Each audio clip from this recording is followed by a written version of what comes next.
Hello everyone, welcome to EAA science park YouTube channel. இன்றைக்கு நாங்கள் 2025ஆம் ஆண்டு நடைபெற்ற அப்ளைட் பேப்பரில் 6 தொடக்கம் 10 வரையிலான கேள்விகளுக்கான விளக்கங்களை பார்க்க போகிறோம். வாங்க வீடியோக்குள்ள போவோம்.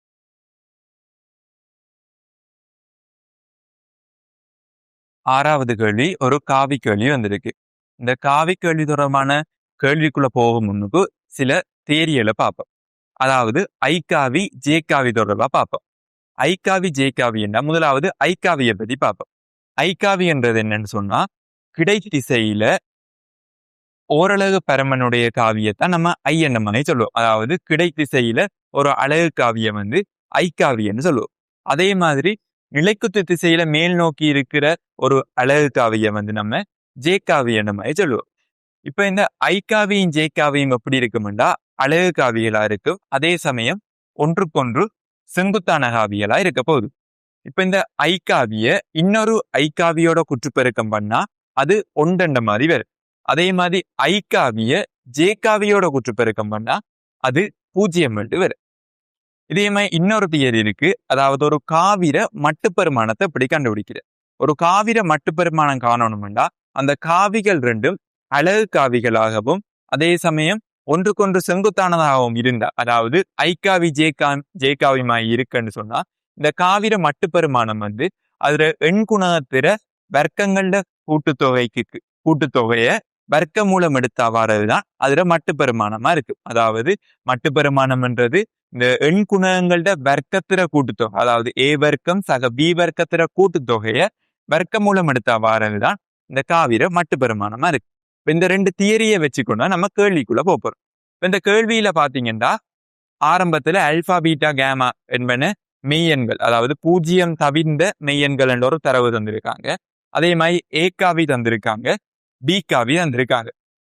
இன்னொரு தரவு தந்திருக்காங்க, ஏற மட்டுப்பெருமானத்திர வர்க்கமும் பீர மட்டுப்பெருமானத்திர வர்க்கத்திரையும் கூட்டுத்தொகை 1க்கு சமன். இந்த 3 தரவுகளையும் தந்திருக்காங்க.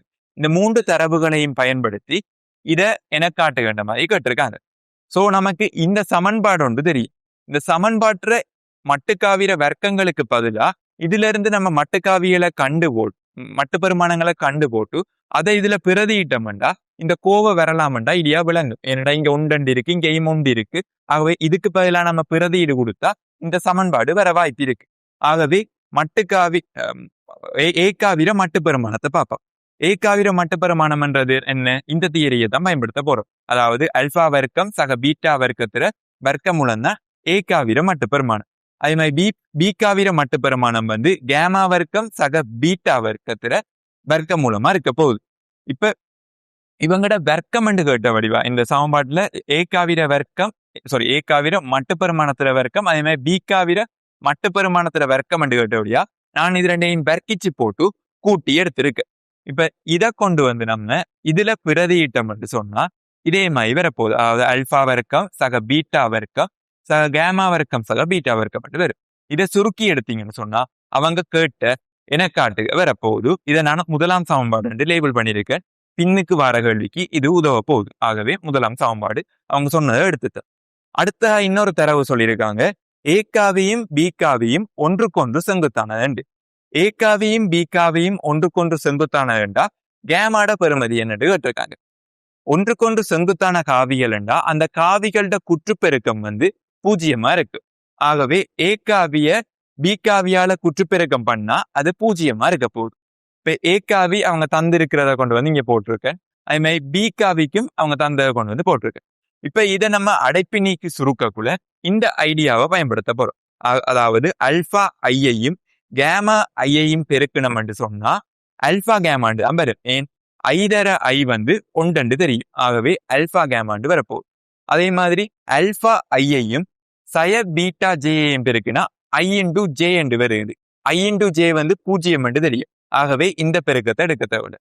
இந்த பெருக்கத்தை பார்த்தோம்னா பீட்டா ஜே காவியையும் கேமா ஐ காவியை அங்கேயும் ஜே இன்டு ஐ என்ற மாதிரி வருகிறது. ஆகவே இந்த பெருக்கமும் 0 தான் இருக்க போகுது.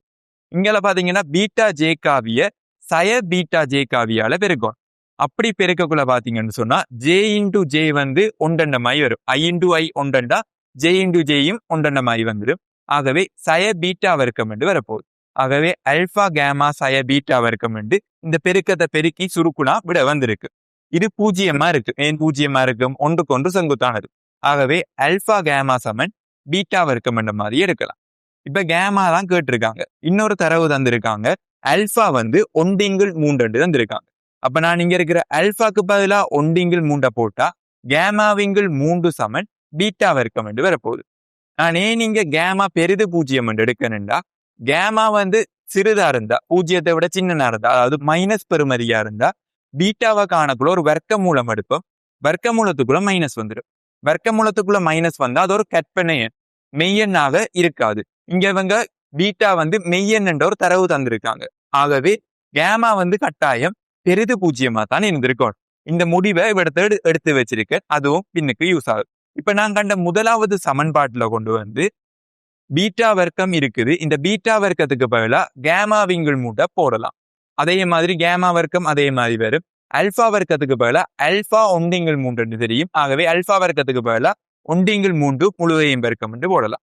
இப்ப இந்த சமன்பாடை சுருக்கி எடுத்தா இதே மாதிரி ஒரு இருபடி சமன்பாடு வரப்போகுது. இந்த இருபடி சமன்பாடையும் காரணிப்படுத்தி எடுத்தோம்னு சொன்னா 3 கேமா சய 2 3 கேமா சக 4 வரப்போகுது. இப்ப கேமாக்கு 2 பெறுமதிகள் வரலாம். கேமா சமன் 2/3 வரலாம். கேமா சமன் சய4/3 வரலாம். இவ்விடத்துக்குள்ள நமக்கு தெரியும் கட்டாயம் கேமா பெரிது பூஜ்ஜியமா தான் இருந்திருக்கணும். ஆகவே சய4/3 விட பொருத்தமற்றது. ஆகவே கேமாட பெறுமதி 2/3 மாதிரி வரப்போகுது.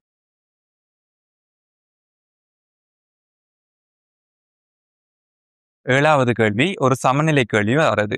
இந்த முறையும் ஒரு சமநிலை கேள்வி மூவிசைகளின் சமநிலை அடிப்படையாக வச்சு கொண்டு வருது. இந்த கேள்வியில பாத்தீங்கன்னா அவங்க படம் தந்திருக்காங்க. நம்ம விசைகளை குறிச்சா சரி. இந்த படத்துல பாத்தீங்கன்னு சொன்னா இத கோல் என்ற மாதிரி தந்திருக்காங்க. ஏபி என்ற ஒரு கோல் தந்திருக்காங்க. இந்த கோல் சீரான கோலா இருந்துச்சுன்னு சொன்னா அதுல நிறை வந்து சரியா நடுப்புள்ளியில தொழிற்படும். ஆகவே நிறை W சரியா நடுப்புள்ளியில எடுத்திருக்கேன். இந்த கோல்ற நீளத்தை 2A என்று எடுத்த வடிவா இது ஏயா இருக்கும். அதே மாதிரி இங்கால பக்கமும் ஏயா இருக்க போகுது. இந்த கோலை வந்து சுவரோட பட்ட மாதிரி வச்சிருக்காங்க. இப்ப தொடுகையில இருக்குன்னு சொன்னா கட்டாயம் ஒரு செவ்வன் மருதாக்கம் வந்து இருக்கும். செவ்வன் மருதாக்கம் எப்படி தொழிற்படும் சொன்னா அந்த தளத்துக்கு செங்குத்தா தொழிற்படும்.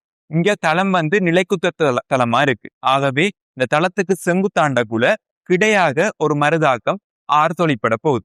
இந்த A என்ற புள்ளியில ஒரு இழையால கட்டி அதன் மேல சுவரோட இணைச்சிருக்காங்க. ஆகவே இலை வழியே இந்த கோளுக்கு T என்ற ஒரு இழிவிசை இருக்க போகுது. கோணங்கள் அவங்க தந்திருக்காங்க. இந்த கோணம் தீட்டா, அதே மாதிரி இந்த கோணம் அல்பாண்டு தந்திருக்காங்க. இந்த கோணம் தீட்டான்னு சொன்னா நம்ம கோணத்தை போட்டு வைப்போம். இது ஒரு செட் வடிவம். ஆகவே இந்த கோணமும் ஒன்று விட்ட கோணம் என்ற அடிப்படையில தீட்டாவா இருக்கு. நம்ம இது அல்பாண்டு சொன்னா இதுவும் ஒரு செட் வடிவம். இந்த கோணத்தை நீங்க அல்பாண்ட மாதிரி எடுக்கலாம். இல்லாட்டி நான் இது அல்பாண்டாய் 90 வடிவா இதை 90 - அல்பாண்டு எடுத்திருக்கேன். ஏதாவது ஒரு வகையில நம்ம கோணங்களையும் குறிச்சு கொள்ளலாம். இப்ப கேள்வியில சொல்லியிருக்காங்க இந்த கோள் வந்து சமநிலையில இருக்கும் என்று சொன்னா tan alpha வந்து 2 tan thetaக்கு சமன் என்று காட்ட சொல்லி. இப்ப இந்த கேள்வியை வேற வேற மெதட்லையும் அணுகலாம். நீங்க இந்த 3 விசைகளும் ஒரு புள்ளியில தாக்கி இருக்கணும். ஏனென்று சொன்னா இந்த விசைகளோட சமநிலையில முதலாவது நிபந்தனை வந்து விசைகள் எல்லாமே ஒரு புள்ளிக்கூடாக போகும். ஆகவே இந்த புள்ளிக்கூடால 3 விசைகளும் போயிருக்கு. அதை வச்சுக்கொண்டு நாமியின் தேற்றம் அல்லது கேத்திர கணித அறிவு அதுகளை பயன்படுத்தியும் இந்த கேள்வியை செஞ்சிருக்கலாம். நான் நார்மலா ஒரு விசை தாக்கி பொருட்கள் சமநிலையில் இருக்குன்னு சொன்னா கிடையா பிரிச்சம் என்று சொன்னா 0 வரும் அந்த விசைட பெருமானம். அதே மாதிரி நிலைக்குத்தா பிரிச்சமெண்டா அதுவும் 0 இருக்க போகுது. விளையில் விசை 0 இருக்க போகுது. இந்த ஐடியாவையும் ஒரு கோள்ல வந்து ஏதாவது ஒரு புள்ளியில திருப்பம் எடுத்தோம்னு சொன்னா அந்த திருப்பு திறனும் 0 இருக்கு. இப்ப சமநிலையில் இருக்குன்னு சொன்னா கிடையா பிரித்த ஒரு X 0 இருக்கும். அதே மாதிரி நிலைக்குத்தா பிரித்த ஒரு Y 0 இருக்கும். இந்த கோள்ல எந்தாவது ஒரு புள்ளியில திருப்பம் எடுத்தோம்னா அந்த புள்ளி பற்றிய திருப்பு திறனும் 0 இருக்கு. இந்த 3 ஐடியாவை வச்சுக்கொண்டு நான் கேள்வியை கொண்டு வைப்பேன். இப்ப நார்மலா நிலைக்குத்தா பிரிச்சிருக்கேன். நிலைக்குத்தாக பாத்தீங்கன்னா ஆரண்ட விசை நிலைக்குத்தா இல்ல, அதை விடுவா. நிலைக்குத்தா இருக்கிற விசை T cos θ தான் வரப்போகுது. ஆகவே T cos θ Wக்கு கட்டாயம் சமனா இருந்திருக்கும். இப்ப T cos θ சமன் W எடுத்திருக்கேன். கிடையா பிரிச்சம்னு சொன்னா கிடையா இருக்கிற விசை பாத்தீங்கன்னா ஆரண்ட ஒரு விசை இருக்கு. அதே மாதிரி T sin θ வரப்போகுது. அதாவது T cos θ கோணத்துக்குள்ளால பிரிச்சா cos θ வந்திருக்கு. எதிரா பிரிக்கிறபடியா T sin θ விசை ஆருக்கு சமனா இருக்க போகுது. ஆகவே T sin θ கட்டாயம் ஆருக்கு சமனா இருக்கு. இப்ப கேள்வியில பாத்தீங்கன்னா tan θ தான் உருவாயிருக்கு. அவை tan θவை கொண்டு வரணும்னா இந்த சமன்பாடை நீங்க இதால பிரிச்சிங்கன்னு சொன்னா tan தீட்டா சமன் ஆறுக்கு கீழே டபிள்யூ என்ற மாதிரி வரப்போகுது. இப்ப நம்ம tan தீட்டாவை கண்டுபிடிச்சிட்டோம். எது சார்பாக கண்டுபிடிச்சிருக்கோம்? ஆர் டபிள்யூ இது ரெண்டு சார்பாகவும் கண்டுபிடிச்சிருக்கோம். அப்ப நமக்கு அடுத்த திருப்புதிரம் எடுக்க போறோம்டா திருப்புதிறன் எடுக்கக்குள்ள இழுவிசை வந்திருக்க கூட. இழுவிசை வந்துச்சுன்னு சொன்னா இந்த தொடர்புகளுக்குள்ள கொண்டு வர சிக்கலாகும். ஆகவே இழுவிசை இல்லாம நீங்க திருப்புதிறன் எடுக்கணும்டா ஏ என்ற புள்ளியில் எடுத்தீங்கன்னா இழுவிசையோட தாக்கம் வராது. ஆகவே ஏ பற்றி ஒரு திருப்பம் எடுக்க. ஏ பற்றி திருப்பம் பாத்தீங்கன்னு சொன்னா ஏ பற்றி டபிள்யூட திருப்பம் வந்து வலஞ்சுழியாகவும் ஏ பற்றி ஆறுற திருப்பம் வந்து இடஞ்சுழியாகவும் இருக்கு. அப்ப நீங்க ஒரு முடிவெடுக்கலாம். இடஞ்சுழி திருப்பம் வந்து வலஞ்சுழி திருப்பத்துக்கு சமனண்டும் எடுக்கலாம். இல்லாட்டி நோமலா நீங்க ஒரு இடஞ்சுழியா திருப்பம் எடுத்து போட்டு இந்த மாதிரியும் கொண்டு போயிருக்கலாம். ஆகவே நான் இப்படி எடுத்திருக்கேன். அதாவது ஏ பற்றி இடஞ்சுழியாக திருப்பம் எடுத்திருக்கேன். ஏ பற்றி இடஞ்சுழி திருப்பம் பாத்தீங்கன்னா ஆறுற பெறுமதி பிளஸ் என்று வரும், டபிள்யூ பெறுமதி மைனஸ் என்று வரப்போகுது. என்ற டபிள்யூ வலஞ்சொலி திருப்பமா இருக்கு. அப்ப திருப்பம் எடுப்போம். திருப்பம் எடுக்கக்குள்ள என்ன செய்வோம்? ஏல இருந்து திருப்பம் எடுக்கக்குள்ள டபிள்யூ தர இந்த செங்குத்து தூரம் தேவை. நமக்கு செம்பக்கம் ஏ என்று தெரியும். ஏ சைன் அல்பா தான் இந்த செங்குத்து தூரமா இருக்க போகுது. அப்ப டபிள்யூ இன்டூ ஏ சைன் அல்பாண்டு வரும். ஏ மைனஸ் என்று சொன்னா நம்ம இடஞ்சுழியா எடுக்கம், ஆனா டபிள்யூ வந்து வலஞ்சுழியா திரும்புது. ஆகவே மைனஸ். ஆரை பாத்தீங்கன்னு சொன்னா ஆர் வந்து வலஞ்சுழியா தான் இடஞ்சுழியா தான் திரும்புது. ஆகவே பிளஸ் என்று வரப்போகுது. ஆறுக்கான செங்குத்து தூரம் பாத்தீங்கன்னா 2a என்று தெரியும். 2a கொசல்பா தான் ஆறுக்கான செங்குத்து தூரமா இருக்க போகுது. ஆகவே ஆர் தர 2a கொசல்பா. இது சமநிலையில இருக்கிறபடியா அந்த திருப்புதிறன் பூஜ்ஜியமா இருந்திருக்க போகுது. இதுல பாத்தீங்கன்னு சொன்னா கொசல்பாவும் சைன் அல்பாவும் இருக்கு. நமக்கு இங்க டேன் அல்பா தான் தேவை. ஆகவே நீங்க கொசல்பாவால ரெண்டு பக்கமும் பிரிச்சிங்கன்னா டேன் அல்பா வந்து 2rக்கு கீழே டபிள்யூ வந்து வரப்போகுது. நமக்கு ஆறுக்கு கீழே டபிள்யூ வந்து டேன் தீட்டாண்டு தெரியும். ஆகவே ஆறுக்கு கீழே டபிள்யூக்கு பதிலா நீங்க டேன் தீட்டாவை போட்டீங்கன்னு சொன்னா டேன் அல்பா சமன் 2 டேன் தீட்டாண்டு அவங்க சொன்ன விட வரப்போகுது.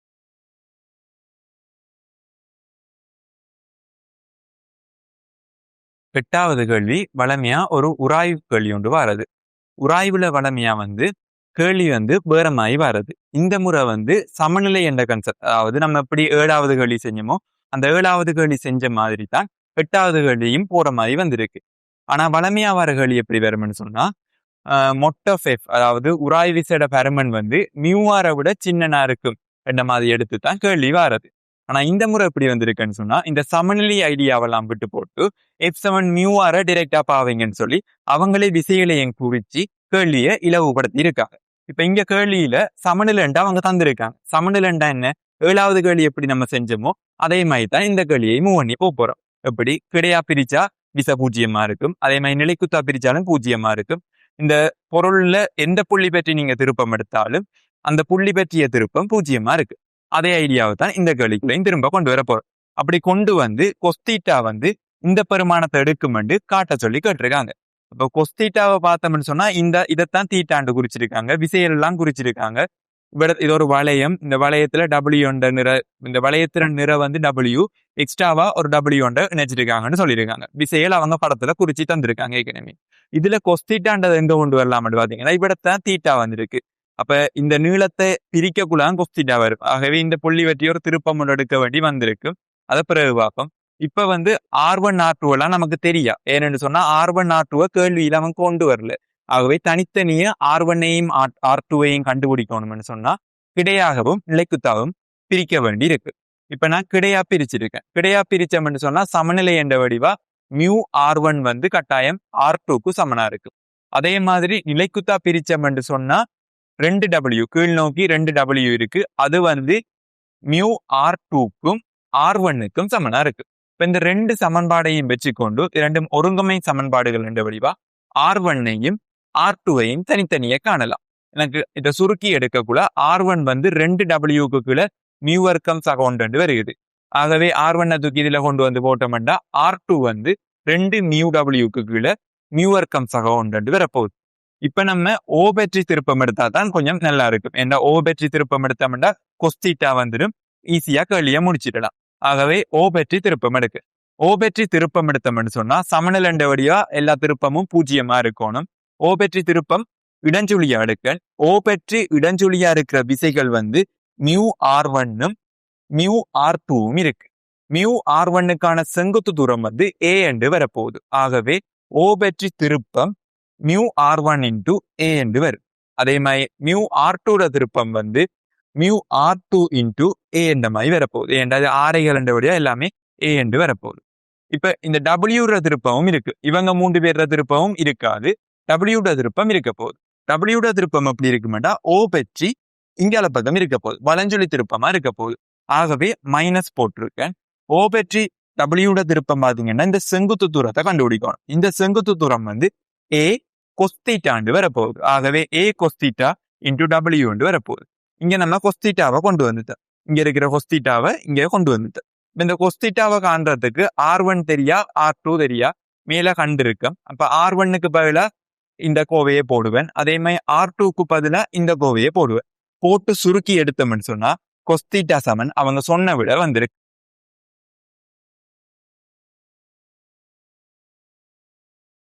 9வது கேள்வி ஒரு நிகழ்தகவு கேள்வி வந்திருக்கு. அவங்க தந்த தரவுகளை ஃபர்ஸ்டா பார்ப்போம். முதலாவதா ஒரு தரவு தந்திருக்காங்க. A,B சாராத நிகழ்ச்சிகள்னு சொல்லியிருக்காங்க. அடுத்த தரவு B,C தம்முள் புறநீக்கும் நிகழ்ச்சிகள்னு சொல்லியிருக்காங்க. அடுத்தது PB வந்து ஒண்டிங்கில் 5 தந்திருக்காங்க. அதே மாதிரி A ஒன்றிப்பு Bயும் B ஒன்றிப்பு Cயும் சமன் என்று சொல்லியிருக்காங்க. இந்த 4 தரவுகளையும் பயன்படுத்தி இத என காட்டுகள்னு சொல்லியிருக்காங்க. இப்ப இது ஒரு சமன்பாடு மாதிரி வார வடிவா நம்ம கட்டாயம் இந்த 3 தரவுகளையும் வச்சு இந்த சமன்பாடை தான் இந்த சமன்பாட்டுல இருந்து இந்த சமன்பாடு எடுக்கும். இந்த 3 தரவையும் வச்சு இந்த சமன்பாட்டுல இருந்து இந்த சமன்பாடு எடுக்க வேண்டி வரும். இப்ப இந்த தமிழால சொன்ன சொல்லுகளை நம்ம குறியீட்டுக்கு மாத்தி எடுப்போம். A,B சாராத என்று சொன்னா PA இன்டூ PB வந்து இடைவெட்டுக்கு சமனா இருந்திருக்கு. PA இன்டூ PB PA இடைவெட்டு B-ஆ இருந்திருக்கு. அதே மாதிரி பியும் சியும் புறநீக்கும் என்று சொன்னா பிக்கும் சிக்குமான இடைவெட்டு 0 இருந்திருக்கு. அதாவது பி இடைவெட்டு சி வந்து 0 இருந்திருக்கு. அடுத்தது நோமலான ஒரு தரவு PB ஒண்டிங்கள் தந்திருக்காங்க. இந்த 3 தரவையும் இதுக்குள்ள கொண்டு வருவோம். இந்த சமன்பாட்டுக்குள்ள கொண்டு வருவோம். இப்ப இந்த சமன்பாட்டை ஒன்றிப்ப விரிச்செழுவினீங்கன்னா A ஒன்றிப்பு B என்றா PA சக PB சய P இடைவெட்டு A இடைவெட்டு B என்ற மாதிரி வரப்போகுது. ஒரு ஒன்றிப்ப விரிச்செழுகக்குள்ள அந்த A,B அதுகளை தனித்தனிய கூட்டி போட்டு இடைவெட்ட கழிக்கிற மாதிரி வரும். ஆகவே இங்க A ஒன்றிப்பு B என்று வந்த வடிவா ஏயும் பியையும் கூட்டிவிங்க இடைவெட்ட கழிப்பீங்க. அதே மாதிரி B ஒன்றிப்பு C என்றக்குள்ள பியையும் சியையும் கூட்டி போட்டு B இடைவெட்டு C-ய வந்து கழிச்சல் எழுதுவீங்க. இப்ப இது ரெண்டும் சமனா இருக்க போகுது. இதுல நார்மலா பாத்தீங்கன்னா இந்த இதுவும் பட்டுப்பட்டு போயிடும். PBயும் பட்டுப்பட்டு போயிடும். நமக்கு PCக்கும் PAக்கும் தொடர்பு தெரியும். PC ஓகே இருக்கு, PAயும் இருக்குது. இது 0 என்று நேரத்தோட எழுத்து வச்சிருக்கோம். புறநீக்கும் நிகழ்ச்சி என்ற வடிவா இவர் 0 இருக்கு. இவருக்கு பதில என்னத்தை கொண்டு வந்து போடலாம்? PA இன்டூ PB கொண்டு வந்து போடலாம். ஆகவே நான் அடுத்த ஸ்டெப்ல இது வெட்டுப்பட்டு போயிட்டு PA அப்படியே வரும். PA என்று PA இடைவெட்டு B-ய வந்து PA இன்டூ PB என்று எடுத்திருக்கு. இங்கால B இடைவெட்டு C வந்து 0 ஆயிரும். ஆகவே PC மட்டும் வரப்போம். இப்ப நமக்கு பீர பெருமதி தெரியும், ஒண்டிங்கள் 5 தெரியும். ஆகவே இதுக்கு பதிலா நம்ம ஒண்டிங்கள் 5 போடலாம். இப்ப இதை சுருக்கி எடுத்தோம்னு சொன்னா அவங்க சொன்ன முடிவு வந்து என காட்டுகின்ற மாதிரி வரப்போகுது. இதை நான் ஒரு சமன்பாடு முதலாம் சமன்பாடு போட்டிருக்கேன். இப்ப இந்த கேள்வி இன்னும் தொடர்ந்து போகுது. எப்படி சொல்லியிருக்காங்கன்னா சிக்கு கீழே A வந்து 2 மடங்கு இடைவெட்டு A இடைவெட்டு C-ட 2 மடங்குன்னு சொல்லியிருக்காங்க. சிக்கு கீழே A வந்து A இடைவெட்டு C-ட 2 மடங்கா இருக்குமென்ற ஒரு தரவு தந்திருக்காங்க. இதை பயன்படுத்தி PC-ய கண்டுபிடிக்க சொல்லியிருக்காங்க. இப்ப நம்ம இவருக்குரிய விரிவை எழுதி பார்ப்போம். இவருக்குரியது எப்படி வரும்டா C இடைவெட்டு A-க்கு கீழே இருக்கிற A அப்படியே வரப்போகுது. அதாவது C-க்கும் A-க்குமான இடைவெட்டு மேல வரும், கீழே இருக்கிற A அப்படியே PA என்ற மாதிரி வரப்போகுது. இதான் இவருக்குரிய விரிவா இருக்க போகுது. இது அப்ப அதை ஃபர்ஸ்டா எழுதி எடுத்திருக்கேன். அதாவது PA இடைவெட்டு C-க்கு கீழே PA என்ற விரிவை எழுதி எடுத்திருக்கேன். புற இந்த PC-க்கு கீழே A-க்கு பதிலா என்னத்தை போடலாம்? 2PA இடைவெட்டு C-ய போடலாம். இப்ப பாத்தீங்கன்னா இங்காலையும் A இடைவெட்டு C இருக்கு, இங்காலையும் A இடைவெட்டு C இருக்கு. நமக்கு A இடைவெட்டு C 0 இல்லைன்ட்டு அவங்க ஒரு தரவு தந்திருக்காங்க. ஆகவே 2 பக்கம் இருக்கிற A இடைவெட்டு C-ய வெட்டி விடலாம். வெட்டி விட்டீங்கன்னு சொன்னா PA வந்து 2 வரப்போகுது. நமக்கு ஏற்கனவே ஒரு தொடர்பு தெரியும், PA-க்கும் PC-க்குமான தொடர்பு.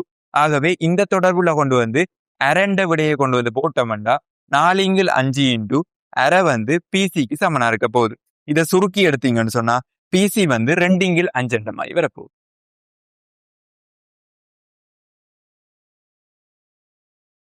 10வது கேள்வி ஒரு புள்ளி விபரவியல் கேள்வி வந்திருக்கு. கேள்வி என்னன்னு பார்ப்போம். இது ஒரு தரவொண்டு தந்திருக்காங்க. இந்த வரிசையில ஏறு வரிசைப்படுத்தி தந்திருக்காங்க ஒரு தரவொண்டு. இந்த புள்ளி தரவுகளை வச்சுக்கொண்டு இதுல இடைய பாத்தீங்கன்னு சொன்னா இடை வந்து 6 ஒரு தரவு தந்திருக்காங்க. இந்த தரவுகளை வந்து உருமாற்றம் பண்ண வேண்டாம். அதாவது y= 3x என்ற வடிவத்துக்கு மாத்தணும்னு சொன்னா புதிய இடை வந்து 20 என்று சொல்லியிருக்காங்க. உருமாற்றம் பண்ண பிறகு வீச்சு வந்து 33 சொல்லியிருக்காங்க. இவ்வளவு தரவுகளையும் பயன்படுத்தி நம்ம PQC இந்த மூன்றையும் கண்டுபிடிக்க வேண்டியிருக்கு. முதலாவதா நம்ம இடைய பத்தி பார்ப்போம். இடையண்டா என்ன? அவ்வளவு புள்ளிகளையும் கூட்டி அந்த புள்ளிகளோட எண்ணிக்கையால பிரிக்கிறது தான் இடையா இருக்க போகுது. அப்ப இந்த எண்கள் அவ்வளவுத்தையும் கூட்டி அந்த எண்கள் மொத்தம் எத்தனை இருக்கு? 5 எண்கள் இருக்கு. அந்த 5ஆலையும் பிரிக்கிறது தான் இடைக்கு சமனா இருக்க போகுது. அவை எவ்வளவுத்தையும் கூட்டி 5ஆல பிரிச்சிருக்க அந்த இடையிட பெருமானம் 6 சொல்லி தந்திருக்காங்க. இப்ப இதை சுருக்கி எடுக்கக்குள்ள P/Q வந்து 15 வரப்போகுது. அடுத்ததா உருமாற்றம் பண்ண பிறகுதான் தரவுகள் தந்திருக்காங்க. இப்ப உருமாற்ற தொடர்பு வந்து y= 3x/c. இதை வந்து நம்ம இடைக்கும் பயன்படுத்தலாம். அதாவது y⁻= 3x⁻c என்ன மாதிரியும் எடுக்கலாம். ஆகவே நமக்கு இங்க x⁻ தெரியும் 6 சொல்லி y⁻ 20 சொல்லி தெரியும். ஆகவே y⁻க்கு பதிலா 20 போட்டு x⁻க்கு பதிலா 6 போட்டோம்னா டிரெக்டா c= 2 மாதிரி வரப்போகுது. அடுத்ததா பீச்சை வச்சுக்கொண்டு ஒரு சமன்பாடு ஒன்று எடுப்போம். பீச்சன்றது என்ன? பெரிய ஒரு புள்ளியிலிருந்து பெரிய ஒரு எண்ணில இருந்து சின்ன ஒரு எண்ணை கழிக்கிறது தான் பீச்சா இருக்கு. இது ஏறு வரிசைப்படுத்தி தந்த வடிவா கியூல இருந்து 1 கழிக்கிறது தான் பீச்சா இருந்திருக்கு. ஆனா இங்க வந்து புதிய வீச்சைத்தான் தந்திருக்கிறாங்கன்ற வடிவா அதை வந்து உருமாற்றம் பண்ணி போட்டு அதுல இருந்து அதாவது கியூக்குரிய உருமாற்ற பெருமானத்துல இருந்து 1க்குரிய உருமாற்ற பெருமானத்தை கழிக்கணும். ஃபர்ஸ்டா உருமாற்றத்தை பண்ணி பார்ப்போம். உருமாற்றம் எப்படி பண்ணணும்? y= 3x/c எக்ஸுக்கு பதிலாக நம்ம கியூவை போட்டோம்னு சொன்னா y2 கிடைக்க போகுது. y2 வந்து 3q/c என்று வரப்போகுது. அதே மாதிரி எக்ஸுக்கு பதிலாக நம்ம 1 கொண்டு வந்து போட்டா சின்ன பெருமதியை கொண்டு வந்து போட்டோம்னா y1 = 3/c என்ற மாதிரி வரப்போகுது. இப்ப நமக்கு தெரியும் பெருசுல இருந்து சின்ன கழிக்கிறது தான் பீச். ஆகவே y2ல இருந்து y1 கழிக்கிறது y2ல இருந்து y1 கழிக்கிறது தான் பீச்சா இருக்க போகுது. வீச்சுக்கு எவ்வளவு தந்திருக்காங்க? 33 தந்திருக்காங்க. ஆகவே வீச்சுக்கு 33 போட்டிருக்கேன். y2க்கும் நம்ம கண்ட 3q/c போடலாம். y1க்கு 3 தர 1/c போடலாம். இப்ப இதை சுருக்கி எடுத்தோம்னு சொன்னா c கேன்சல் ஆக போயிடும். 3q/3 = 33 வரப்போகுது. இதுல இருந்து சுருக்கி q = 12 எடுக்கலாம். q 12 சொன்னா q இங்க கொண்டு வந்து 12 போட்டோம்னா p = 3 வரப்போகுது. இந்த வீடியோல 6 தொடக்கம் 10 வரையிலான வினாக்களுக்கான விளக்கங்களை பார்த்திருக்கேன். இது போல இனி வருகிற வீடியோக்களை பார்க்கணும்னு சொன்னா EAA சயின்ஸ் பார்க் யூடியூப் சேனலை சப்ஸ்கிரைப் பண்ணுங்க, லைக் பண்ணுங்க, உங்களோட ஃப்ரெண்ட்ஸுக்கும் ஷேர் பண்ணுங்க.